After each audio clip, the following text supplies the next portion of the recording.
પણ જેણે જેણે આ શ્રદ્ધાનો વિશ્વાસ રાખી અને એકાગ્ર થઈ મારી વાત સાંભળી છે ને, હું મેલડી માતા એવું કહીશ, ચિંતા ના કરતા દીકરાઓ, તમે જે ઈચ્છા કરી છે, જે સપના જોયા છે અને જે કદાચ વિચાર્યું નહીં ને, એના કરતા ધાર્યું અંધાર્યું ના હાલું ને તો હું રહું મારી મેલડી માતા નહીં.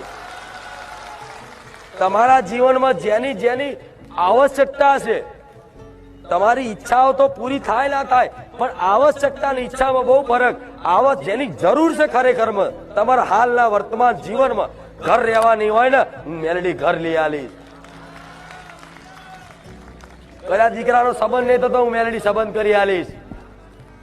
ગમે તેવી તમારે જેની જરૂર હશે ને, હાલ સાધન નહીં હોય તો સાધન લઈ આલીશ, પણ જરૂર હશે ને એ મને માગવાની જરૂર નહીં પડે.